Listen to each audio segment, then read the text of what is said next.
The Ghost Army, a World War II story you've never been told. In the spring of 1944, 3 months before the D-Day landings, the American and British high commands shared a secret so audacious, so theatrical, and so completely insane that only a handful of officers knew its true dimensions. It was a secret that relied not on steel and ordnance, but on rubber, canvas, and sound effects. The setting was England, specifically the rolling green hills and quiet villages near the coast. But the scene being created was a vast illusion. A mighty American army, General George S. Patton Jr.'s 1st U.S. Army Group, or FUSAG, preparing to storm the beaches of the Pas-de-Calais, not Normandy. But Patton's army, the one the Germans were desperately watching through spy reports and aerial reconnaissance, wasn't actually there. It was a ghost. This phantom force was the work of the 23rd Headquarters Special Troops, a unit of just over 1,100 men, hand-picked for their artistic talent, their engineering skills, and their willingness to live a complete lie. Their mission was simple: to impersonate 2 full divisions, deceiving the crack German military intelligence, the Abwehr, into believing the main invasion would hit France at its narrowest point. This deception was crucial to the success of Operation Overlord, drawing German divisions away from the real target, the beaches of Normandy. The men of the 23rd, artists, illustrators, architects, sound engineers, actors, and set designers, were the unlikeliest soldiers in the U.S. military. Their commanding officer was Colonel Clifford Roberts, but their spiritual leader was a collection of creative talent that would later define American post-war culture. Among them were future fashion designer Bill Blass, abstract artist Elmsworth Kelly, photographer Art Kane, and a young architect named Bernard Mason.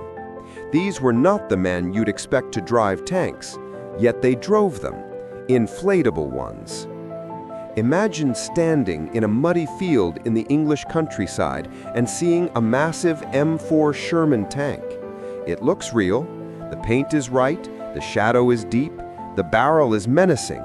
But if you walk closer and touch it, the 10-foot-tall, 30-ton beast wobbles. It's made of heavy-duty rubber, weighs only 90 pounds, and can be inflated with an air compressor in under an hour.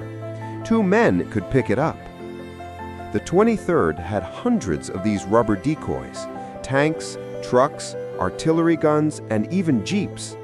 Their task was to move this equipment in plain sight of German reconnaissance planes to create the perfect illusion of a massive buildup of forces.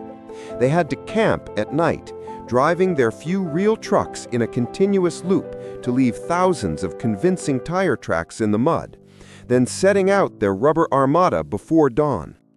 The visual deception, or visual deception unit, VDU, was only one layer of the lie. The second layer was sonic deception. A small team of engineers recorded the actual sounds of a massive armored division. The roar of tank engines, the metallic clank of treads, the shouted commands of officers, and the continuous rumble of troop movements. They pressed these recordings on large 78 RPM vinyl discs, then played them back in the fields using powerful truck-mounted amplifiers, the loudest speakers ever built for military use.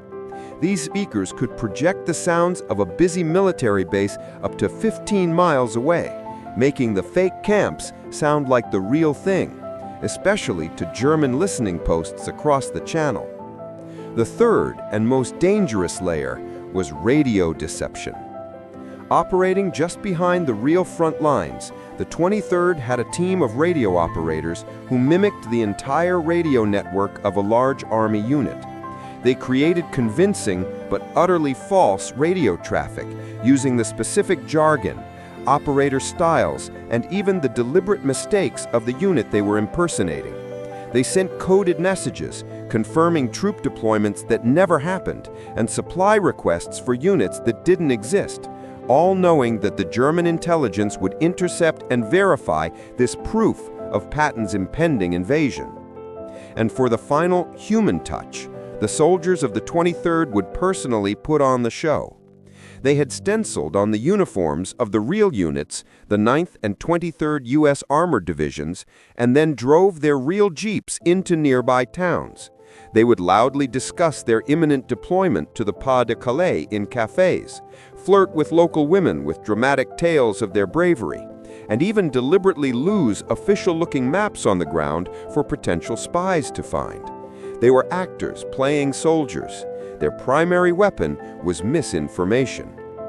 The deception worked better than anyone could have hoped.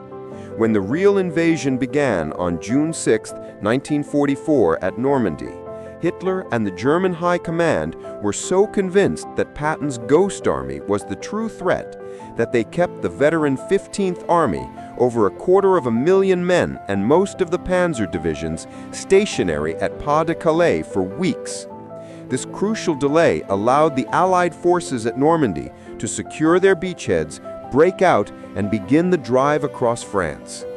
The 23rd Headquarters Special Troops, the Ghost Army, went on to execute 21 more combat deceptions in France, Belgium, Luxembourg, and Germany, often operating dangerously close to the enemy lines. They successfully drew German fire, masked real unit movements, and saved thousands of lives.